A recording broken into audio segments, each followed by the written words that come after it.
última governação, nós fazemos início no projeto Bobario, que o resultado é êxito sumamente grande. Agora que nós temos que cumprir com o seguir para adiante. Dentro dos cursos de 3 anos que transcorrer, o desenvolvimento a tomar lugar,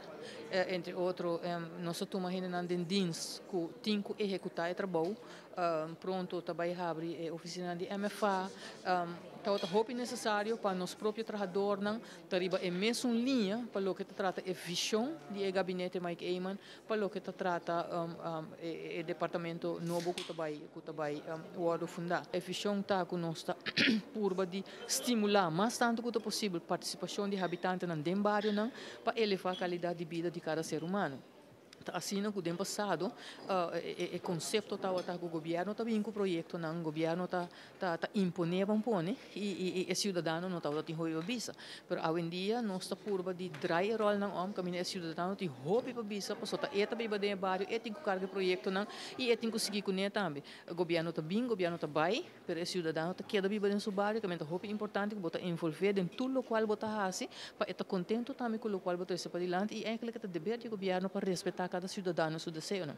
Voor die 4 anos passados, mais ou menos, o governo aqui na comissão com o projeto Bobario, para hopi anos, 4 anos, hopi coisa worden assim, agora nós sentimos que é tempo para nós formalizar o que eigenlijk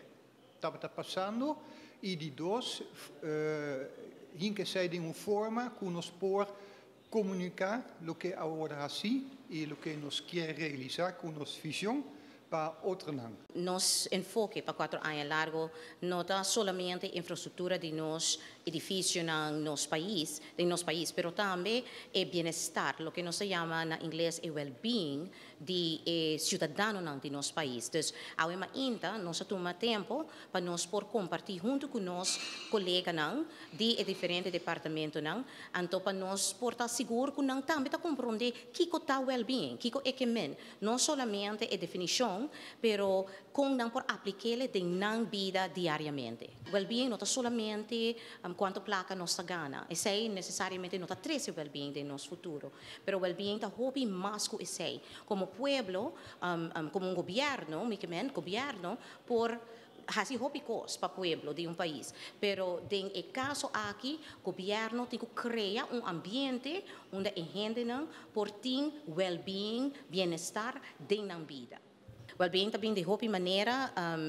portar algo social ou portar algo personal. Então, of course, nós cada de nós tem parte que nós temos que jungar, nós cada tem nosso rol que nós está jungar com o bem-estar ou o well-being de país. Então, esta começar de ter compassion, vamos dizer, por querer não somente bom mês, mas vamos dizer por querer melhor para todos os rondos de botambe.